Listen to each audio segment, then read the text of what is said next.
观众朋友、网友朋友，大家好，我是付天少。美军副司令说，交叉点到来，中国的核威胁即将超过俄罗斯。他凭什么这么说？据路透社27日报道，美国战略司令部副司令、空军中将托马斯·布希尔最近表示，中国的核武器正在迅速增加的过程中，将很快超越俄罗斯，成为美国最大的核威胁。他警告说，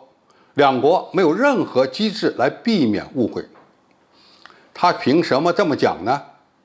俄罗斯和美国的核武库是世界上数一数二的，两个国家都有数千枚核弹头。中国和他们相比，我们的核武器数量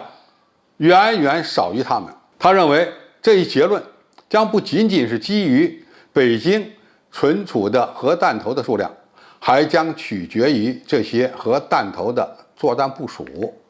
他提出这一论点的根据就是，作战部署核弹头的数量才是最受到关注的。他将核武器分成了两类，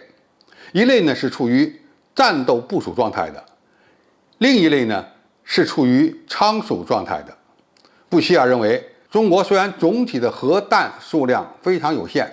与美国和俄罗斯仍然没法相比，但是处于战备状态的核弹头的数量正在迅速增加。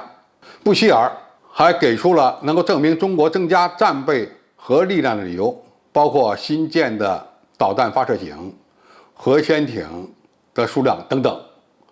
那么，中国去年测试的弹道导弹数量超过了世界其他国家的总和，这就意味着中国拥有更多的先进的核运载工具技术。那么这个说法有没有道理呢？就算我们去年测试的弹道导弹数量超过了世界其他的国家总和，那么你还要看这些导弹是携带什么样弹头的。毫无疑问的告诉你，我们测试的弹道导弹绝大部分采用的是常规弹头，包括近程导弹、中程导弹等等。当然，有一些导弹是核常兼备的，既能带核弹头，也能带常规弹头。不要忘了，中国是世界上拥有近程弹道导弹和中近程弹道导弹以及中程弹道导弹数量最多、技术最先进的国家。我们这些导弹大部分都是为常规作战准备的，只有少量的远程的弹道导弹才会配备核弹头。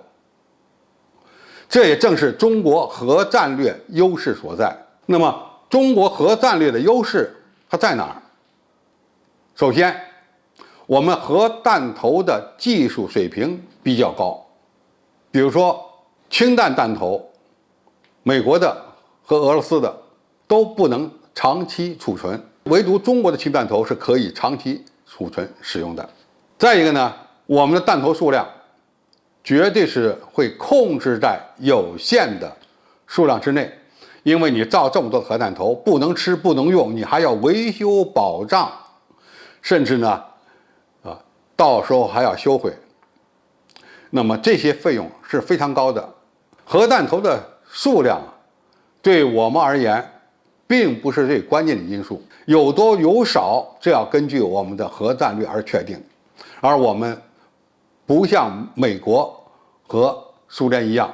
追求多次毁灭对方，其实我们的核武器只要达到威慑目的就够了，将敌毁灭一次就足以，毁灭数次是没有任何价值的。何况核武器本身又是一种不可以随随便便使用的武器，保持庞大的核武库只会增加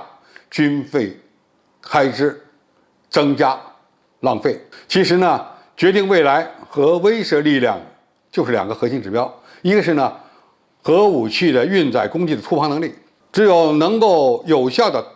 突破敌方的弹道导弹防御系统，那么这个核导弹才是有效的。中国的核武器的数量虽然不多，但是我们的火箭技术、突防技术可以说在某些方面是居于领先地位的，从而可以大大的弥补我们数量的不足。二是处于战备状态的弹头数量，我们也处于一个比较合理的空间。当然，这里面包括战略导弹核潜艇以及处于机动状态的导弹发射车。那么实际上，即使是弹道导弹核潜艇，我们和美国、俄罗斯相比，我们的数量也是远远比他们少的。因此，美国战略司令部这个副司令的这个表态，虽然表面上显得很焦虑，实际上含有捧杀中国核力量的意思。另外呢，它还有一个潜台词，就是说现在中国的核力量在不断的发展，对美国构成了越来越大的威胁。因此，美国政府、美国的国会需要投入更多的资金来发展美国的核武库。这里面呢，包括核弹头以及核弹头的运载系统，包括远程的，